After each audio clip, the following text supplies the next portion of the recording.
ಈಗಿನ ಸುದ್ದಿ ಸಮಾಚಾರಕ್ಕೆ ಸ್ವಾಗತ. ನಾನು ಸಂಗೀತ. ಮೊದಲಿಗೆ ಹೆಡ್ಲೈನ್ಸ್. ಸುಲೇಪೇಟ್ ಪಟ್ಟಣದಲ್ಲಿ ಹುತಾತ್ಮ ಯೋಧರಿಗೆ ನಮನ. ಸಿಂಧನೂರು ಬಳಿ ಭೀಕರ ರಸ್ತೆ ಅಪಘಾತ. ಬೆಳಗಾವಿ ಟೋಲ್ ಗೇಟ್ ಹತ್ತಿರ ವಾಟಾಳ್ ನಾಗರಾಜ್ ವಶಕ್ಕೆ ಪಡೆದ ಪೊಲೀಸರು. ಈಗ ವಾರ್ತೆಗಳ ವಿವರ. ಶ್ರೀ ಕ್ಷೇತ್ರ ಧರ್ಮಸ್ಥಳ ಗ್ರಾಮಾಭಿವೃದ್ಧಿ ಯೋಜನೆ ಅಫ್ಜಲ್ಪುರ ತಾಲೂಕಾ ವತಿಯಿಂದ ಮಾಸ್ಕ್ ದಿನಾಚರಣೆಯನ್ನು ತಾಲೂಕಾ ಯೋಜನಾಧಿಕಾರಿ ಕಚೇರಿಯಲ್ಲಿ ಆಚರಿಸಲಾಯಿತು. ಈ ಸಂದರ್ಭದಲ್ಲಿ ಯೋಜನೆಯ ಸಿಬ್ಬಂದಿ ವರ್ಗಕ್ಕೆ ಮಾಸ್ಕ್ ಹಾಗೂ ಸ್ಯಾನಿಟೈಸರ್ ವಿತರಿಸುತ್ತಾ ಮಾತನಾಡಿದ ಊರಿನ ಮುಖಂಡರಾದ ಸಂಗ್ರಾಮ್ ಗೌಡ ಪಾಟೀಲರು, ಶ್ರೀ ಕ್ಷೇತ್ರ ಧರ್ಮಸ್ಥಳ ಯೋಜನೆ ಸಿಬ್ಬಂದಿಗಳೇ ನಿಜವಾದ ಕೊರೋನಾ ವಾರಿಯರ್ಸ್ಗಳಂತೆ ಹಾಗೂ ಕೋವಿಡ್-19 ಬಗ್ಗೆ ತಾಲೂಕಿನಾದ್ಯಂತ ಯೋಜನೆ ಕಾರ್ಯಕರ್ತರು ಧರ್ಮಾಧಿಕಾರಿಗಳಾದ ಡಾಕ್ಟರ್ ಡಿ ವೀರೇಂದ್ರ ಹೆಗ್ಡೆಯವರ ಆದೇಶದಂತೆ ಜಾಗೃತಿಯನ್ನ ಮೂಡಿಸುವ ಕೆಲಸ ಮಾಡುತ್ತಿರುವುದು ಶ್ಲಾಘನೀಯ ವಿಷಯವಾಗಿದೆ ಎಂದರು. ಯೋಜನಾಧಿಕಾರಿ ನವೀನ್ ಎಂ ಮಾತನಾಡಿ, ತಾಲೂಕಿನಾದ್ಯಂತ ಕೆಲಸ ಮಾಡುವ ಒಟ್ಟು 150 ಕಾರ್ಯಕರ್ತರಿಗೆ ಪೂಜ್ಯರು ಅಗತ್ಯವಿರುವಷ್ಟು ಮಾಸ್ಕ್, ಸ್ಯಾನಿಟೈಸರ್ ಮತ್ತು ಗ್ಲೌಸ್ ಕಳಿಸಿಕೊಟ್ಟಿರುತ್ತಾರೆ ಹಾಗೂ ಕೋವಿಡ್-19 ಬಾರದಂತೆ ಕೈಗೊಳ್ಳಬೇಕಾದ ಮುನ್ನೆಚ್ಚರಿಕೆ ಕ್ರಮಗಳನ್ನ ಕುರಿತು ತಾಲೂಕಿನ ಹಳ್ಳಿಗಳ ಮುಗ್ಧ ಜನರಿಗೆ ಅರಿವು ಮೂಡಿಸಲು ಕರಪತ್ರಗಳ ವ್ಯವಸ್ಥೆ ಕೂಡ ಮಾಡಿರುತ್ತಾರೆ ಎಂದರು. ಕಾರ್ಯಕ್ರಮದಲ್ಲಿ ಸ್ಥಳೀಯ ಗಣ್ಯರಾದ ಬಸವರಾಜ್ ಹಿಪ್ಪುರ್ಗಿ, ಕಚೇರಿ ಪ್ರಬಂಧಕ ಅಮರೇಶ್ ಮತ್ತು ಸಿಬ್ಬಂದಿಗಳು ಉಪಸ್ಥಿತರಿದ್ದರು.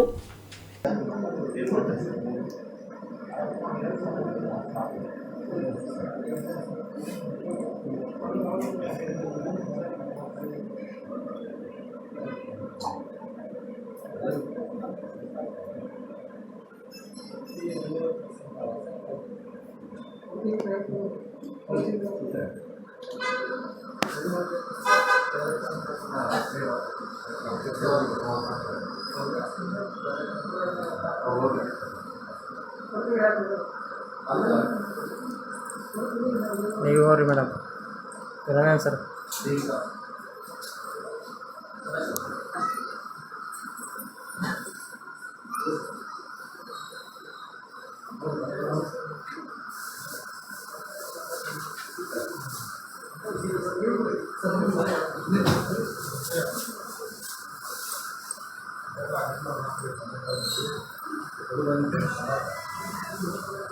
ಸುಲೇಪೇಟ್ ಗ್ರಾಮದ ಯುವಕರು ಬಸವೇಶ್ವರ ವೃತ್ತದಲ್ಲಿ ಹುತಾತ್ಮ ಯೋಧರಿಗೆ ಶ್ರದ್ಧಾಂಜಲಿ ಸಲ್ಲಿಸಿದರು. ಕಲಬುರಗಿ ಜಿಲ್ಲೆಯ ಚಿಂಚೋಳಿ ತಾಲೂಕಿನ ಸುಲೇಪೇಟ್ ಗ್ರಾಮದ ಬಸವೇಶ್ವರ ವೃತ್ತದ ಭಾರತದ ಗಡಿಯಲ್ಲಿ ವಿನಾಕಾರಣ ಚೀನಾ ತಂಟೆ ತೆಗೆದು ಭಾರತೀಯ ಯೋಧರನ್ನ ಹತ್ಯೆಗೈದಿದ್ದಾರೆ ಎಂದು ಆಕ್ರೋಶ ವ್ಯಕ್ತಪಡಿಸಿದ್ರು. ಅಲ್ಲದೆ 1 ನಿಮಿಷಗಳ ಕಾಲ ಮೌನಾಚರಣೆ ಆಚರಿಸಿ ಹುತಾತ್ಮ ಭಾರತೀಯ ಯೋಧರಿಗೆ ಶ್ರದ್ಧಾಂಜಲಿ ಸಲ್ಲಿಸಿದ್ರು. ಧಿಕ್ಕಾರ, ಚೀನಾಕ್ಕೆ ಧಿಕ್ಕಾರ, ಚೀನಿ ವಸ್ತುಗಳನ್ನ ಬಹಿಷ್ಕರಿಸಿ ಹಾಗೂ ಫೋನಿನಲ್ಲಿರುವ ಆಪ್ ಪ್ರತಿಯೊಬ್ಬ ಭಾರತೀಯರು ತೆಗೆದುಹಾಕಿ ಇದರ ಮುಖಾಂತರ ಆ ದೇಶಕ್ಕೆ ಆರ್ಥಿಕತೆ ಪಾಠ ಕಲಿಸೋಣ ಎಂದು ಹೇಳುತ್ತಾ ವೀರ್ ಜವಾನ್ ಅಮರ್ ಹೇ ಎಂದು ಗ್ರಾಮದ ಯುವಕರು ಘೋಷಣೆ ಹಾಕಿ ಮಾತನಾಡಿದರು. ಇದೇ ಸಂದರ್ಭದಲ್ಲಿ ಸುಲ್ತಾನ್ ಕೋಹಿರ್, ಸಚಿನ್ ಚೌಹಾಣ್, ಮೋಹಿನ್ ಮುಮಿನ್, ಅಮೃತ್ ಕರಣಕೋಟ್, ಸಂತೋಷ್ ರಾಠೋಡ್ ಸೇರಿದಂತೆ ಇತರರು ಇದ್ದರು.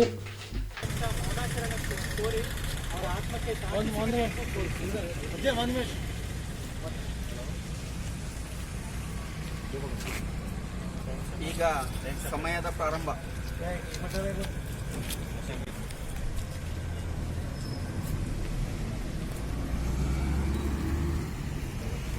ಕಳ್ಕೊಂಡಿದ್ದಾರೆ. ಅದೇ ರೀತಿ ತಮ್ಮ ಚೀನಾದ ಸ್ವದೇಶಿ ವಸ್ತುಗಳನ್ನು ನಾವು ಬಹಿಷ್ಕಾರ ಮಾಡಿದ್ದಾರೆ. ಅವರ ಆರ್ಥಿಕ ಪರಿಸ್ಥಿತಿಯಿಂದ ಪೂರ ಕುಗ್ಗಿ ಸಾಯಬೇಕಂತ ಆ ರೀತಿ ಅವರನ್ನು ಸಾಹಿತ್ಯ ಮಾತ್ರ ನಾವು ಅವ್ರನ್ನ ತಿಳಿಸ್ಕೊಳ್ಳೋಕ್ಕೆ ಇದಾಗುತ್ತೆ. ಮೊದಲೇ 1962ರಾಗ ಮುಂದಾನ್ ಕುಮಾರ್ ಇವತ್ತು 20 ಒಬ್ಬ ಯೋಧ, ಮುಂದಾನ್ ಕುಮಾರ್ ಒಬ್ಬ ಯೋಧ ತನ್ನ 15 ವರ್ಷ ಮಗುವನ್ನು ಕಳ್ಕೊಂಡಿದ್ದಾನ್ರಿ. 15 ವರ್ಷ ಮಗುವನ್ನು ಕಳ್ಕೊಂಡು ತನ್ನ ಮಗನ ಮುಖ ಸಹ ನೋಡಿಲ್ಲ ಅಂತ ಮನುಕುಲವಂತ ಪರಿಸ್ಥಿತಿ ನಮ್ಮ ದೇಶಕ್ಕೆ ಆವರಿಸಿದೆ. 1962ರಲ್ಲಿ ಜಸ್ವಂತ್ ಸಿಂಗ್ ಒಬ್ಬ ಯೋಧ ತನ್ನ ಶಸ್ತ್ರಾಸ್ತ್ರ ಇದು ಇರುವಾಗ 72 ಗಂಟೆಗಳ ಕಾಲ ಚೈನಿ ಸೈನಿಕರ ವಿರುದ್ಧ ಹೋರಾಡಿ ನಮ್ಮ ದೇಶಕ್ಕೆ ಅರುಣಾಚಲ ಪ್ರದೇಶಕ್ಕೆ ಬರಬೇಕಿತ್ತಂದ್ರೆ ಜಸ್ವಂತ್ ಸಿಂಗ್ ಒಬ್ಬ ಯಾವತ್ತೊಬ್ಬ ಸೈನಿಕನೇ ಕಾರಣ ಅಂತೇಳಿ ಇವತ್ತು ಅವನ ಹೆಸರು ಇವತ್ತು ನಾನು ಹೇಳಕ್ಕೆ ಇಷ್ಟಪಡ್ತೇನೆ. ಯಾಕಂದ್ರೆ 20 ಜನರ ಸೈನಿಕರು ಕಳ್ಕೊಂಡಿದ್ದೇವೆ ನಾವು. ಅವ್ರು 20 ಕೋಟಿ ಜನರ ಸೈನಿಕರನ್ನು ತನ್ನ ತಬ್ಬಲಿಯಾಗಿ ಮಾಡಬೇಕಂತಂದ್ರೆ ನಾವು ಚೀನಿಯ ವಸ್ತುಗಳನ್ನು ಹಾಗೂ ಚೀನಿಯ ಮೊಬೈಲ್ ಆ್ಯಪ್ಸ್ಗಳನ್ನು ಚೀನಿ ಯಾವ ಪದಾರ್ಥಗಳನ್ನು ಪೂರ ಬಹಿಷ್ಕಾರ ಮಾಡಿದಾಗ ಮಾತ್ರ ಅವರು ಆರ್ಥಿಕ ಪರಿಸ್ಥಿತಿಯನ್ನು ಹಿಂದಾಗ್ತಾರೆ. ಅವರು ತಮ್ಮ ಭಾರತದ ಮೇಲೆ ಇನ್ನೊಂದ್ಸರಿ ಕಣ್ಣೆತ್ತು ಸಹ ನೋಡಲ್ಲ ಅಂತ ನಾನು ಹೇಳಕ್ ಇಷ್ಟಪಡ್ತೀನಿ. ಇವತ್ತು ಶ್ರದ್ಧಾಂಜಲಿ ಕಾರ್ಯಕ್ರಮ ಏರ್ಪಡಿಸಲಿ ಕಾಣ್ತೀವಿ. ಯಾಕಪ್ಪ ಅಂದ್ರೆ ಇವತ್ತಿನ ಯುವಕ ನಾಳೆ ಭಾರತೀಯ ನಾವು ಒಂದು ಜವಾಬ್ದಾರಿತನವನ್ನು ಪಡ್ತಕ್ಕಂಥ ವ್ಯಕ್ತಿಯಾಗಿರಬಹುದು. ನಮ್ಮ ದೇಶದ ರಾಷ್ಟ್ರಕ್ಕೆ ನಾವು ಸಲ್ಲಿಸ್ತಕ್ಕಂಥ ಅತಿ ದೊಡ್ಡ ಸೇವೆಗಳು ಕೂಡ ಆಗಬಹುದು. ನಮ್ಮಲ್ಲಿರ್ತಕ್ಕಂಥ ಯಾವ ಯುವಕ ನಾಳೆ ಸೇನೆಯಲ್ಲೂ ಹೋಗಬಹುದು, ರಾಷ್ಟ್ರಕ್ಕಾಗಿ ತನ್ನ ಪ್ರಾಣ ತ್ಯಾಗ ಕೂಡ ಮಾಡಬಹುದು. ಅಂಥ ಮಹಾನ ಶಕ್ತಿ ಹೊಂದಿರತಕ್ಕಂಥ ಈ ಯುವ ಸೇನೆಯಲ್ಲಿ ನಾನಿವತ್ತು ಬಹಳ ಇಷ್ಟಪಡುವಂಥ ವಿಶ್ವಾಸ ಏನಿದೆಯಪ್ಪ ಅಂದರೆ, ಇವತ್ತಿನ ದಿವಸ ಸುಲೇಪೇಟ್ ಗ್ರಾಮದ ಎಲ್ಲ ಸಣ್ಣ ಹುಡುಗರಿರ್ಬೋದು, ಮೆಜಾರಿಟಿ ಹುಡುಗರಿರ್ಬೋದು, ಇವತ್ತು ಎಲ್ಲರೂ ನೀವು ಇವತ್ತು ಈ ಹುತಾತ್ಮರಾದ 20 ಸೇನೆ ಬಗ್ಗೆ ಎಷ್ಟು ಅಭಿಮಾನವನ್ನು ಇಟ್ಕೊಂಡು ಇವತ್ತಿನ ದಿವಸ ಈ ಕಾರ್ಯಕ್ರಮ ಆಗಿರಿ. ಇವತ್ತು ಅವ್ರಿಗೆ ಶ್ರದ್ಧಾಂಜಲಿ ಸಲ್ಲಿಸಲಿಕ್ಕೆ ನೀವು ಇಲ್ಲಿ ನಿಮ್ಮ ಸಮಯವನ್ನು ಕೊಟ್ಟಿದ್ದೀರಿ. ಇಡೀ ಬರ್ತಕ್ಕಂಥ ಮುಂದಿನ ದಿನಗಳಲ್ಲಿ ಚೈನಾ ಜೊತೆ ಆಗ್ತಕ್ಕಂಥ ವಾರ್ನಲ್ಲಿ ನಾವು ಎಲ್ಲರೂ ಭಾಗಿಯಾಗಿ ಆ ಚೈನೀಸ್ ಜೊತೆ ಯುದ್ಧ ಆಡ್ತೀವಿ, ಪಾಕಿಸ್ತಾನದವ್ರ ಜೊತೆ ಯುದ್ಧ ಆಗ್ತೀವಿ, ನೇಪಾಳ ಜೊತೆ ಯುದ್ಧ ಆಡ್ತೀವಿ. ಇವತ್ತು ನಮ್ಮ ರಾಷ್ಟ್ರ ಒಂದು ಸದೃಢ ರಾಷ್ಟ್ರ, ಜಗತ್ತಿನಲ್ಲೇ ಅತಿ ಉತ್ತಮವಾದಂಥ ಭಾರತ ದೇಶ ಅಂತ ಹೇಳಿ ನಾವು ಇಲ್ಲಿ ತೋರಿಸ್ಕೊಡ್ತೀವಿ. ಎಲ್ಲ ಹುಡುಗರಲ್ಲಿ ನಾನು ಇವತ್ತು ಹೇಳಕ್ಕೆ ಇಷ್ಟಪಡ್ತೀನಿ. ಮುಸ್ಲಿಂ ಹುಡುಗರು ಕೂಡ ಬಂದಿದ್ದಾರೆ ಇಲ್ಲಿ, ಅವರನ್ನು ನಾನು ಹೇಳಕ್ಕೆ ಇಷ್ಟಪಡ್ತೀನಿ. ನಮ್ಮ ಕುರಾನಿನಲ್ಲಿ ಬರೆದಿದೆ, ಯಾವ ಭೂಮಿಯಲ್ಲಿ ನಾವು ಇರ್ತೀವಿ ಆ ಭೂಮಿನ ನಮ್ಮ ತಾಯಿನಾಡು, ಆ ಭೂಮಿಗಾಗಿ ನಮ್ಮ ಪ್ರಾಣ ಕೊಡಲಿಕ್ಕೆ ಯಾವುದೇ ಸಮಯ ಸಂದರ್ಭ ಇರಲಿ ನಾವು ಎದ್ದು ನಿಂತು ಅವತ್ತಿಂದ ಅವತ್ತೇ ನಾವು ಈ ಭೂಮಿಗಾಗಿ ಹೋರಾಟ ಮಾಡಬೇಕು. ನಮ್ಮ ಪ್ರಾಣವನ್ನು ಕಳೀಲಿಕ್ಕೆ ಒಂದು ಸಮಯ ಬಂತಂದರೆ ಆ ಸಂದರ್ಭದಲ್ಲಿ ನಾವು ನಮ್ಮ ದೇಶಕ್ಕಾಗಿ ಪ್ರಾಣ ಕೊಡ್ತೀವಿ. ಬರುವ ದಿನಗಳಲ್ಲಿ ಇಡೀ ನಮ್ಮ ದೇಶದ ಎಲ್ಲ ಯುವಕರು ನಾವು ಇವತ್ತು ದೇಶ ರಕ್ಷಣೆಗಾಗಿ ನಾವು ಮುಂದಿರ್ತೀವಿ ಅನ್ನುವಂಥ ವಿಶ್ವಾಸದಿಂದ, ಹಾಗೂ ಇವತ್ತಿನ ದಿವಸ ನಾವು ಚೈನಾವನ್ನು ಯಾವ ಮುಖಾಂತರ ನಾವು ಅವರಿಗೆ ಹಿಂದೇಟು ಆಗ್ಬೋದಪ್ಪ ಅಂದರೆ, ನಾವು ಇವತ್ತು ಗೋಲಿ ಮುಖಾಂತರ ಅಥವಾ ಯುದ್ಧ ವಿಮಾನದ ಸ್ವಲ್ಪ ಕಡಿವಾಣಗಳಿವೆ. ಇಲ್ಲಿ ನಾವು ಯಾವುದೇ ರೀತಿಯಿಂದ ಅವ್ರಿಗೆ ಯುದ್ಧ ಮಾಡಲಿಕ್ಕೆ ಇನ್ನೂ ಕೂಡ ಪರ್ಮಿಷನ್ ಇರೋದಿಲ್ಲ. ಆದರೆ ನಾವು ಅವ್ರಿಗೆ ಒಂದು ಮುಖಾಂತರ ನಾವು ಅವ್ರಿಗೆ ಬಹಿಷ್ಕಾರ ಮಾಡ್ಬೋದು, ಅವ್ರಿಗೆ ತೊಂದರೆ ಕೊಡ್ಬೋದು. ಯಾವ ಮುಖಾಂತರಪ್ಪ ಅಂದರೆ ಅವರಲ್ಲಿ ಆಗ್ತಕ್ಕಂಥ ಪ್ರಾಡಕ್ಟ್ ವಸ್ತುಗಳು, ಚೈನಾ ಸಿಲಕ್ ಬಟ್ಟೆ ಇರ್ಬೋದು, ಟಿ ಶರ್ಟ್ ಇರ್ಬೋದು, ಬೂಟ್ ಇರ್ಬೋದು, ಫೋನ್ ಮೊಬೈಲ್ ಇರ್ಬೋದು, ಫೋನಲ್ಲಿ ಇರ್ತಕ್ಕಂಥ ಅನೇಕ ಆ್ಯಪ್ಗಳಿರ್ಬೋದು, ಅವುಗಳ ಮೂಲಕ ನಮ್ಮ ದೇಶದಿಂದ ದಿನಾಲೂ ಸಾವಿರಾರು ಕೋಟಿ ಗಳಿಕೆ ಮಾಡ್ತಾ ಇದ್ದಾರೆ. ಆ ಎಲ್ಲ ಆ್ಯಪ್ಗಳನ್ನು ನಾವು ಇವತ್ತಿನ ದಿವಸನೇ ನಾವು ರಿಜೆಕ್ಟ್ ಮಾಡಿ ನಮ್ಮ ದೇಶದಲ್ಲಿ ಆಗ್ತಕ್ಕಂಥ ಪ್ರಾಡಕ್ಟ್ ಆ್ಯಪ್ಗಳು ಯಾವ ಅಂಥವೇ ಆ್ಯಪ್ಗಳನ್ನು ನಾವು ಹಾಕಮ್ಮಿ ಮುಂದಿನ ದಿನಗಳಲ್ಲಿ ನಮ್ಮ ಕಾಲಿನಲ್ಲಿರ್ತಕ್ಕಂಥ ಚಪ್ಪಲಿ ಇರಲಿ, ನಮ್ಮ ಮೈ ಮೇಲೆ ಇರ್ತಕ್ಕಂಥ ಬಟ್ಟೆ ಇರಲಿ, ನಮ್ಮ ಸ್ವದೇಶಿ ವಸ್ತುಗಳನ್ನು ಉಪಯೋಗಿಸ್ತೀವಿ ಅನ್ನುವಂಥ ಪ್ರಮಾಣದ ಮೂಲಕ ಇವತ್ತು ಸುಲೇಪೇಟ್ ಗ್ರಾಮದ ಎಲ್ಲ ಯುವಕರಲ್ಲಿ ಇರ್ತಕ್ಕಂಥ ರಾಷ್ಟ್ರ ಪ್ರೇಮಕ್ಕೆ ನಾನು ಧನ್ಯವಾದಗಳನ್ನು ಹೇಳುತ್ತೇನೆ. ನಾವು ಎಲ್ಲರೂ ಮುಂದಿನ ದಿನಗಳಲ್ಲಿ ದೇಶ ಪ್ರೇಮಕ್ಕೆ ಅರ್ಧ ರಾತ್ರಿಯಲ್ಲೂ ನಾವು ರೆಡಿ ಇರ್ತೀವಿ ಅನ್ನುವಂಥ ವಿಶ್ವಾಸದಿಂದ ಈ ಕಾರ್ಯಕ್ರಮದಲ್ಲಿ ಭಾಗಿಯಾಗಿರುವ ತಮ್ಮೆಲ್ಲರಿಗೂ. ಚಿಂಚೋಳಿ ಭಾರತೀಯ ರೆಡ್ ಕ್ರಾಸ್ ಸಂಸ್ಥೆ ತಾಲೂಕಾ ಘಟಕ ಪುರಸಭೆ ವ್ಯಾಪ್ತಿಯ ಚಂದಾಪುರದ ಸರ್ಕಾರಿ ಕನ್ನಡ ಮತ್ತು ಉರ್ದು ಹಿರಿಯ ಪ್ರಾಥಮಿಕ ಶಾಲೆಯಲ್ಲಿ ಗುರುವಾರ ಮಾಸ್ಕ್ ಡೇ ಆಚರಿಸಿದರು. ಕಾರ್ಯಕ್ರಮದಲ್ಲಿ ಸರ್ಕಾರಿ ಹಿರಿಯ ಪ್ರಾಥಮಿಕ ಶಾಲೆ, ಉರ್ದು ಹಿರಿಯ ಪ್ರಾಥಮಿಕ ಶಾಲೆ ಹಾಗೂ ಸಣ್ಣ ನೀರಾವರಿ ಕಚೇರಿ ಆವರಣದಲ್ಲಿ ಸುಮಾರು 200 ಸಸಿಗಳನ್ನು ನೆಡಲಾಯಿತು. ಪ್ರಾದೇಶಿಕ ಅರಣ್ಯ ಇಲಾಖೆ ಚುಂಚೋಳಿ ವಲಯ ಹಾಗೂ ರೆಡ್ ಕ್ರಾಸ್ ಸಂಸ್ಥೆ ಚುಂಚೋಳಿ ಘಟಕ ಜಂಟಿಯಾಗಿ ಕಾರ್ಯಕ್ರಮ ಆಯೋಜಿಸಿತ್ತು. ಕಾರ್ಯಕ್ರಮದಲ್ಲಿ ಮಾಸ್ಕ್, ಸ್ಯಾನಿಟೈಸರ್, ಸಾಬೂನು ಹಾಗೂ 25 ಬಡ ಕಾರ್ಮಿಕರಿಗೆ ಆಹಾರದ ಕಿಟ್ಗಳನ್ನು ವಿತರಿಸಲಾಯಿತು. ಮುಖ್ಯ ಅತಿಥಿಗಳಾಗಿ ಪಾಲ್ಗೊಂಡಿದ್ದ ತಹಸೀಲ್ದಾರ್ ಅರುಣ್ ಕುಮಾರ್ ಕುಲಕರ್ಣಿ ಅವರು ರೆಡ್ ಕ್ರಾಸ್ ಸಂಸ್ಥೆಯ ಸಮಾಜಮುಖಿ ಕಾರ್ಯಗಳನ್ನು ಶ್ಲಾಘಿಸಿದ್ರು. ಮಾನವೀಯ ಸೇವೆಗೆ ಮತ್ತೊಂದು ಹೆಸರೇ ರೆಡ್ ಕ್ರಾಸ್ ಸಂಸ್ಥೆ ಎಂದು ಸರ್ಕಲ್ ಇನ್ಸ್ಪೆಕ್ಟರ್ ಮಾಂತೇಶ್ ಪಾಟೀಲ್ ಬಣ್ಣಿಸಿದ್ರು. ವಲಯ ಅರಣ್ಯ ಅಧಿಕಾರಿ Munir Ahmed, sub inspector Rajashekhar Rathod, Red Cross ಸಂಸ್ಥೆಯ ಸಭಾಪತಿ ಜಗನ್ನಾಥ್ ಶೇರಿಕಾರ್, ಉಪಾಧ್ಯಕ್ಷ ನಂದಕುಮಾರ್ ನಾಯ್ನೂರ್, ಕೋಶಾಧ್ಯಕ್ಷ ನಾಗೇಶ್ ಭದ್ರಶೆಟ್ಟಿ, ಪ್ರಧಾನ ಕಾರ್ಯದರ್ಶಿ ರೇವಣಸಿದ್ದಯ್ಯ ನರ್ನಾಳ್, ಕಂದಾಯ ನಿರೀಕ್ಷಕ ಕೇಶವ್ ಕುಲಕರ್ಣಿ, ತಾಲೂಕಾ ಪ್ರಾಥಮಿಕ ಶಾಲಾ ಶಿಕ್ಷಕರ ಸಂಘದ ಅಧ್ಯಕ್ಷ ಸುರೇಶ್ ಕೋರ್ವಿ, ಮುಖ್ಯ ಶಿಕ್ಷಕ ರಘುನಾಥ್ ಪವಾರ್, ಉಪವಲಯ ಅರಣ್ಯ ಅಧಿಕಾರಿ ತುಕ್ಕಪ್ಪ, ಅರಣ್ಯ ರಕ್ಷಕ ಶಣ್ಬಸವ, ಸತೀಶ್ ಪೂಜಾರಿ, ರತನ್ ಗೋರಾಕೆ ಮೊದಲಾದವರು ಇದ್ದರು.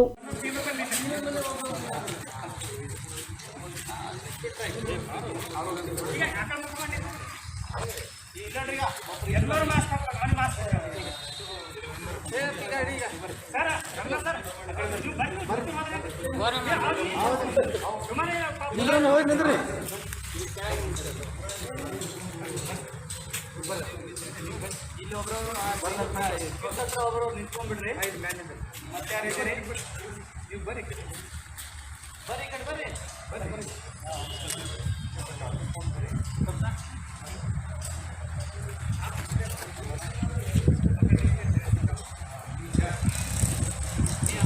ಎಲ್ಲರ ಒಂದು ಕೈ ಹತ್ರ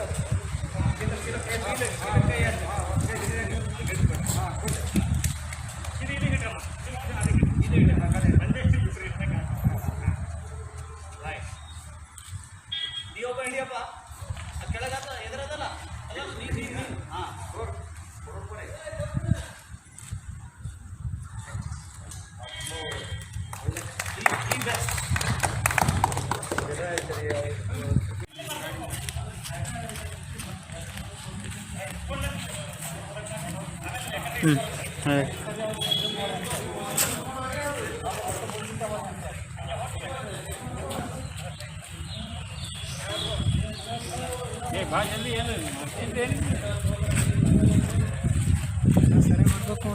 ಹಾಂ ಸೂಪರ್ ಅಣ್ಣ.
ಚಿಕ್ಕದೊಂದು ಬ್ರೇಕ್ನ ನಂತರ ನ್ಯೂಸ್ ಮುಂದುವರಿಯುತ್ತೆ.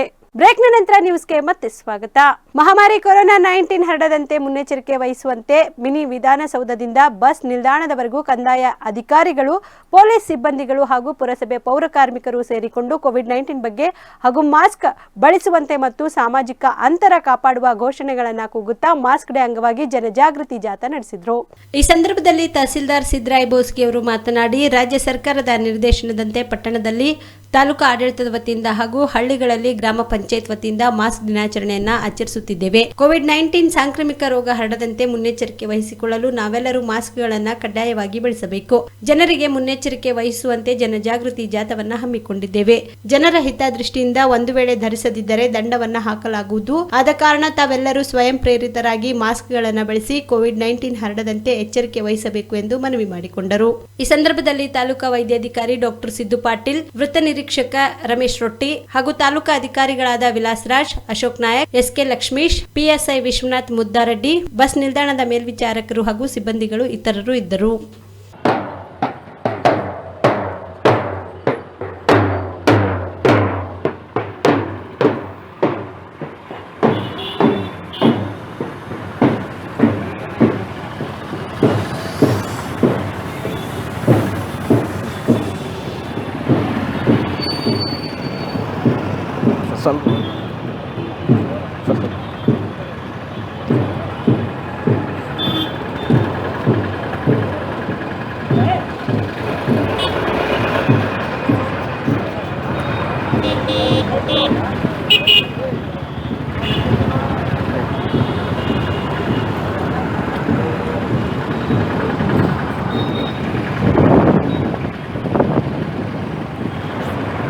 ರೋಗ ಹರಡದೇ ಇರೋ ಥರವಾಗಿ ಎಚ್ಚರಿಕೆಯ ಭಾಗವಾಗಿ ಮಾಸ್ಕ್ ಧರಿಸೋದೇನಿದೆಯಲ್ಲ ಇದನ್ನು ಕಡ್ಡಾಯವಾಗಿ ಎಲ್ಲರೂ ಧರಿಸ್ಕೋಬೇಕು. ಒಂದು ವೇಳೆ ಇನ್ನು ಮುಂದೆ, ಯಾಕಂದರೆ ಇವತ್ತು ನಾವು ಜಾಗೃತಿ ಮೂಡಿಸ್ತಾ ಇದ್ದೀವಿ, ಈ ಜಾಗೃತಿ ಮೂಡಿಸೋದಾಗಿಯೂ ಕೂಡ ನಿರ್ಲಕ್ಷ್ಯ ವಹಿಸೋದೇ ಆದರೆ ಸರ್ಕಾರದ ಇನ್ನೊಂದು ನಿರ್ದೇಶನ ಇದೆ, ಅವರಿಗೆ ದಂಡ ವಿಧಿಸಬೇಕು ಅಂತ.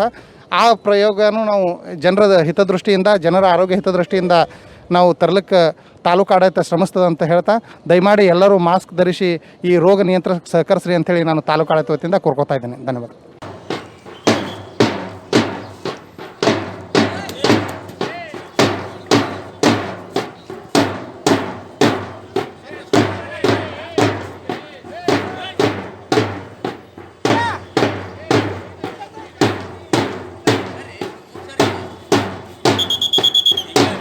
ರಾಯಬಾಗ ತಾಲೂಕಿನ ಕೃಷಿ ಉತ್ಪನ್ನ ಮಾರುಕಟ್ಟೆ ಸಮಿತಿ ಕುಡಚಿಗೆ 3ನೇ ಹಂತದ ಅವಧಿಗಾಗಿ ಅಧ್ಯಕ್ಷ ಉಪಾಧ್ಯಕ್ಷ ಸ್ಥಾನದ ಆಯ್ಕೆ ಕುರಿತು ತಹಸೀಲ್ದಾರ್ ರಾಯಬಾಗ ಹಾಗೂ ಅಧಿಕೃತ ಚುನಾವಣಾ ಅಧಿಕಾರಿಗಳ ಇವರ ಅಧ್ಯಕ್ಷತೆಯಲ್ಲಿ ಸಭೆ ಜರುಗಿತು. ಸದಸ್ಯರು ಸಭೆ ನಡೆಸಿ ಹಾಜರಿದ್ದ 11 ಸದಸ್ಯರ ಉಪಸ್ಥಿತಿಯಲ್ಲಿ 3ನೇ ಹಂತದ 20 ತಿಂಗಳ ಅವಧಿಗಾಗಿ ಅಧ್ಯಕ್ಷ ಉಪಾಧ್ಯಕ್ಷರ ಆಯ್ಕೆ ಕುರಿತು ಒಮ್ಮತವನ್ನ ಕೈಗೊಂಡು ಅಧ್ಯಕ್ಷ ಸ್ಥಾನಕ್ಕೆ ಮಹದೇವಪ್ಪ ನಿಂಗಪ್ಪ ಶೆಟ್ಟಪ್ಗೋಳ್ ಅಧ್ಯಕ್ಷರಾಗಿ ಆಯ್ಕೆಯಾದರೆ ಮಲಗೋಡ ಭೀಮಪ್ಪ ಪಾಟೀಲ್ ಉಪಾಧ್ಯಕ್ಷರಾಗಿ ಅವಿರೋಧವಾಗಿ ಆಯ್ಕೆಯಾದ ಬಗ್ಗೆ ರಾಯಭಾಗ ತಹಸೀಲ್ದಾರ್ ಚಂದ್ರಕಾಂತ್ ಭಜಂತ್ರಿ ಘೋಷಿಸಿದ್ರು. ನಂತರ ಅವಿರೋಧವಾಗಿ ಆಯ್ಕೆಯಾದ ಅಧ್ಯಕ್ಷ ಉಪಾಧ್ಯಕ್ಷರನ್ನ ತಹಸೀಲ್ದಾರ್ ಚಂದ್ರಕಾಂತ್ ಭಜಂತ್ರಿ ಹೂಮಾಲೆ ಹಾಕಿ ಅಭಿನಂದಿಸಿದ್ರು. ಈ ಸಮಯದಲ್ಲಿ ಎಪಿಎಂಸಿ ಕಾರ್ಯದರ್ಶಿ ಲಕ್ಷ್ಮಣ್ ಉದ್ದಪ್ನವರ್, ಕಾನೂನು ಸಲಹೆಗಾರರಾದ ಎಸ್ಬಿ ಹೊಳ್ಕರ್, ವಸಂತರಾವ್ ಪಾಟೀಲ್, ಸಹಕಾರಿ ಸಕ್ಕರೆ ಕಾರ್ಖಾನೆ ರಾಯಭಾಗ ಅಧ್ಯಕ್ಷರು ಪ್ರತಾಪ್ರಾವ್ ಪಾಟೀಲ್, ಸಿಬಿ ಕುಲ್ಗೋಡ್, ಮಾಜಿ ಅಧ್ಯಕ್ಷ, ಉಪಾಧ್ಯಕ್ಷರುಗಳು ಇತರರು ಉಪಸ್ಥಿತರಿದ್ದರು.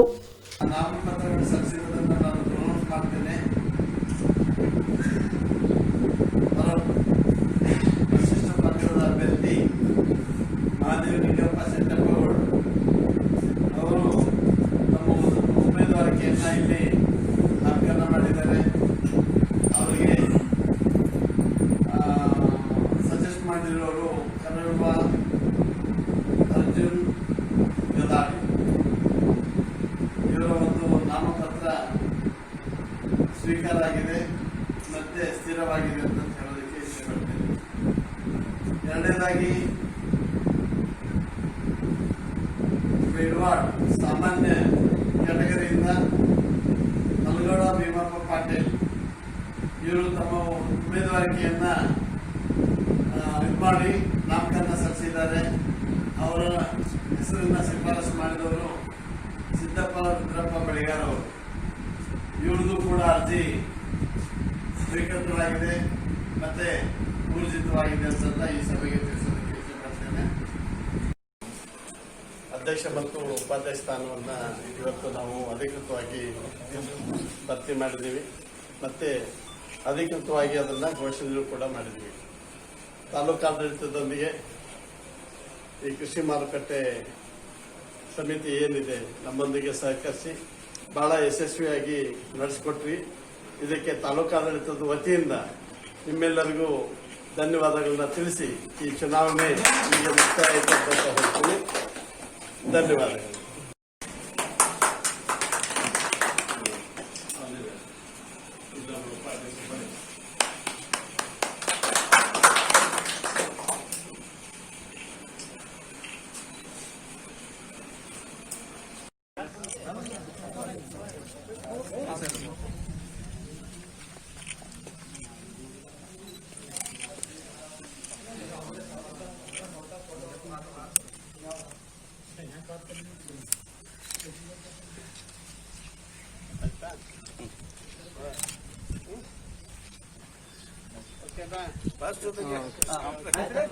ಬೆಳಗಾವಿ ಜಿಲ್ಲೆಯ ಹಿರೇಬಾಗೇವಾಡಿ ಟೋಲ್ ಬಳಿ ಬೆಳಗಾವಿ ಸುವರ್ಣ ಸೌಧದ ಮುಂದೆ ಪ್ರತಿಭಟನೆಗೆ ಮುಂದಾಗಿದ್ದ ವಾಟಾಳ್ ನಾಗರಾಜ್ ಎಸ್ಎಸ್ಎಲ್ಸಿ ಪರೀಕ್ಷೆ ರದ್ದು ಮಾಡುವಂತೆ ಪ್ರತಿಭಟನೆ ಮಾಡಿದ್ರು. ಬೆಳಗಾವಿಯಲ್ಲಿ ಕನ್ನಡ ಹೋರಾಟಗಾರ ವಾಟಾಳ್ ನಾಗರಾಜ್ ಹೇಳಿಕೆ, ಎಸ್ಎಸ್ಎಲ್ಸಿ ಡಿಗ್ರಿ ಪರೀಕ್ಷೆ ಮಾಡದೆ ವಿದ್ಯಾರ್ಥಿಗಳನ್ನ ಪಾಸ್ ಮಾಡಬೇಕು. ಕೊರೋನಾದಿಂದ ಸಾಕಷ್ಟು ಆತಂಕ ನಿರ್ಮಾಣವಾಗಿದೆ. ಲಾಕ್ಡೌನ್ ಸೀಲ್ ಡೌನ್ ಮಾಡಿದ್ದಾರೆ. ಸುವರ್ಣ ಸೌಧದ ಮುಂದೆ ಪ್ರತಿಭಟನೆಗೆ ಅವಕಾಶ ನೀಡಿಲ್ಲ. 9 ಲಕ್ಷ ಎಸ್ಎಸ್ಎಲ್ಸಿ ವಿದ್ಯಾರ್ಥಿಗಳು, ಅವರ ಕುಟುಂಬ ಸೇರಿದ್ರೆ 25 ಲಕ್ಷ ಆಗುತ್ತೆ. ಈಗಾಗಲೇ ಪಿಯುಸಿ ಪರೀಕ್ಷೆಯನ್ನ ವಿದ್ಯಾರ್ಥಿಗಳು ಹೆದರಿ ಬರೆದು ಹೋಗಿದ್ದಾರೆ. ವಿದ್ಯಾರ್ಥಿಗಳಿಗೆ ಯಾವ ರೀತಿ ವ್ಯವಸ್ಥೆ ಮಾಡಿದ್ದಾರೆ ಗೊತ್ತಿಲ್ಲ. ಒಬ್ಬ ವಿದ್ಯಾರ್ಥಿಗೆ 50 ಲಕ್ಷ, ಉಪಾಧ್ಯಾಯರಿಗೆ 25 ಲಕ್ಷ ಠೇವಣಿ ಇಡಬೇಕು. ದೇಶದ 12 ರಾಜ್ಯದಲ್ಲಿ ವಿದ್ಯಾರ್ಥಿಗಳಿಗೆ ಪರೀಕ್ಷೆ ಮಾಡದೆ ಪಾಸು ಮಾಡಿದ್ದಾರೆ. ಇದನ್ನು ಸಚಿವ ಸುರೇಶ್ ಕುಮಾರ್ ಪ್ರತಿಷ್ಠಿತವಾಗಿ ತೆಗೆದುಕೊಳ್ಳದೆ ಪಾಸು ಮಾಡಬೇಕು. ರಾಜ್ಯದಲ್ಲಿ 8,000 ಸೋಂಕಿತರು ಇದ್ದಾರೆ. ಸಾವಿನ ಸಂಖ್ಯೆ 100 ಆಗಿದೆ. ಇದನ್ನು ವಿರೋಧಿಸಿ ಬೆಳಗಾವಿ ಸುವರ್ಣಸೌಧದ ಮುಂದೆ ಏಕಾಂಗಿ ಸತ್ಯಾಗ್ರಹಕ್ಕೆ ಅವಕಾಶ ನೀಡದೆ ವಶಕ್ಕೆ ಪಡೆದಿದ್ದಾರೆ. ಪ್ರತಿಭಟನೆಗೆ ಪೊಲೀಸರು ಅವಕಾಶ ನೀಡಿಲ್ಲ. ಇದೇ ತಿಂಗಳ 23ರಂದು ಸುರೇಶ್ ಕುಮಾರ್ ಅವರ ಮನೆ ಮುಂದೆ ಸತ್ಯಾಗ್ರಹ ಮಾಡುತ್ತೇನೆ. ನಾಳೆ ಬೆಳಿಗ್ಗೆ ಎಸ್ಎಸ್ಎಲ್ಸಿ ಪರೀಕ್ಷೆ ಮಂಡಳಿ ಮುಂದೆ ಧರಣಿ ಮಾಡುತ್ತಿದ್ದೇವೆ. ಸರ್ಕಾರ ಯಾವ ಉದ್ದೇಶಕ್ಕಾಗಿ ಸುವರ್ಣಸೌಧ ಕಟ್ಟಿದ್ರೋ ಅದು ಈಡೇರಿಸುತ್ತಿಲ್ಲ. ಸರ್ಕಾರ ಬರೀ ನಾಟಕ ಆಡುತ್ತಿದೆ. ಬೆಳಗಾವಿ ಜಿಲ್ಲೆ ಸಂಪೂರ್ಣ ಹಿಂದೆ ಉಳಿದಿದೆ. ಬೆಳಗಾವಿ ಜಿಲ್ಲಾ ರಾಜಕಾರಣಿಗಳು ಬರೀ ಅಧಿಕಾರಕ್ಕಾಗಿ ರಾಜಕೀಯ ಮಾಡುತ್ತಿದ್ದಾರೆ ಎಂದು ಹೇಳಿದರು.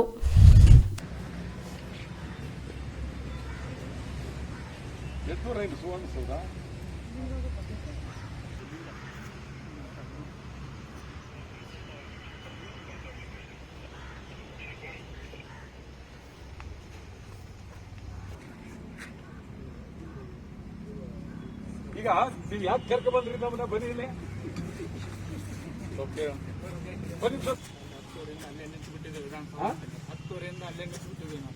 ಅಲ್ಲ ನಮ್ಮನ್ನ ತಾವೇ ಕರ್ಕ ಬಂದ್ರಿ ಅಂತ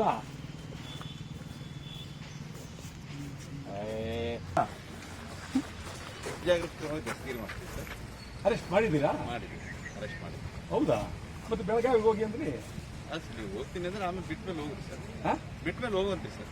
ಬಿಟ್ಟ ಮೇಲೆ ಮುಂಜಾಗ್ರತೆ ಕ್ರಮ ದಸ್ತಗಿರಿ. ಮುಂಜಾಗ್ರತೆ ಕ್ರಮವಾಗಿ ಬಂಧನ ಮಾಡಿದ್ದೀವಿ. ಹೌದಾ? ಹಾಂ, ಏನಾಗುತ್ತೆ ಅಂತ ಬಂಧನ ಮಾಡಿದ್ವಿ ತಾವು? ನಾನು ಏಕಾಂಗಿ ಸತ್ಯಾಗ್ರಹ ಅಂತ ಹೇಳಿದೆ. ನೀವು ಹಿಂಗೆಲ್ಲ ಸರ್, ಕೋವಿಡ್ ಅವೆಲ್ಲ ಗಲಾಟೆ ಇದ್ದಾವೆ. ಕೋವಿಡ್ ಇಲ್ಲಪ್ಪ, ನನಗೂ ಅಯ್ಯೋ ನಿಮ್ಮ ಪಕ್ಕದಲ್ಲಿ ನಿಂತ್ಕೊಳ್ಳೋಕೆ ನನಗೆ ಭಯ. ನೀವು ಸರಿ, ಆ ವಿಚಾರ ಬೇರೆ. ಅಲ್ಲೆಂತ ಕೋವಿಡ್ ಬರುತ್ತೆ? ಒಬ್ಬನೇ ತಾನೆ ಜನ ಸೇರ್ತಾರೆ ಸರ್. ಕೋವಿಡ್. ಇಲ್ಲೇ ಕೋವಿಡ್ ಜಾಸ್ತಿ. ನಾವು ಬಂದಾಗ ಜನ ಸೇರ್ತಾರೆ. ಹಿಂಗೆ ಅಯ್ಯಯ್ಯೋ ಕತ್ತಿಗೆ. ಬಿಡುಗಡೆ ಮಾಡಿದ್ದೀರಾ? ಮಾಡಿದ್ದೀರಾ? ಸ್ವಲ್ಪ ವರ್ಷ, ಹಾಂ, ಸ್ವಲ್ಪ ವರ್ಷ ಸರ್. ಇನ್ನೂ ಸ್ವಲ್ಪ ಹೊತ್ತಾ? ಬಿಡುಗಡೆ ಮಾಡಿದ್ಮೇಲೆ ಸುವರ್ಣಸೌಧಕ್ಕೆ ಹೋಗ್ಬೋದು. ಇಲ್ಲೇ ಇರ್ಬೇಕು.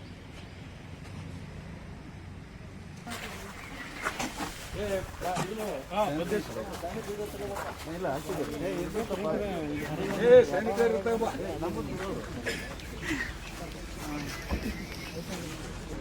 ನಿಂದ ಕೈಗೆ ಯಾಕೆ ಹಾಕತ್ತೆ? ಯಾವ ಕೊಡಲಿ ತಗೋ. ಸರಿ, ಹೋಗಿ ಹೋಗಿ ಹತ್ತು ದೂರ ಹೋಗ್ಬಿಡಿ. ಪೊಲೀಸ್ ಹೋಗಿ ನಿಮ್ಮ ಮನೆ ಬರ. ನಾವೇನು ಮಾಡ್ತೀವಿ? ಪೂರ್ಣ ಕೋಮ. ಈ ಕೋಮಾದಲ್ಲಿ ಇರೋದು ಅತ್ಯಂತ ನೋವಿನ ಪ್ರಸಂಗ. ಸರ್ಕಾರ ಯಾವ ಉದ್ದೇಶಕ್ಕಾಗಿ ಇಲ್ಲಿ ಸುವರ್ಣಸೌಧ ಕಟ್ಟಿದ್ರು ಆ ಉದ್ದೇಶ ಈಡೇರ್ತಾ ಇಲ್ಲ. ಸುಮ್ಮನೆ ನಾಟಕ ಆಡ್ತಾ ಇದ್ದಾರೆ. ವರ್ಷಕ್ಕೊಂದು ಅಲ್ಲಿ ಸಭೆ ಮಾಡ್ದಂಗೆ ಮಾಡೋದು, ನಾಟಕ ಆಡ್ತಾ ಇದ್ದಾರೆ. ಮತ್ತು ಬೆಳಗಾವಿ ಜಿಲ್ಲೆ ಸಂಪೂರ್ಣ ಹಿಂದುಳಿದಿದೆ. ಮಳೆಗಾಲದಲ್ಲಿ ಮುಳುಗೇ ಹೋಯ್ತು. ಇವತ್ತವರೆಗೂ ಮುಳುಗಿರ್ತಕ್ಕಂಥ ಜನರ ಕಣ್ಣೀರನ್ನು ಒರೆಸೋದಕ್ಕೆ ಈ ಸರ್ಕಾರ ಬದ್ಧವಾಗಿಲ್ಲ. ಮತ್ತು ಇಲ್ಲಿ ಜಿಲ್ಲಾ ರಾಜಕಾರಣಿಗಳು ರಾಜಕೀಯ ಮಂತ್ರಿಗಾಗಿ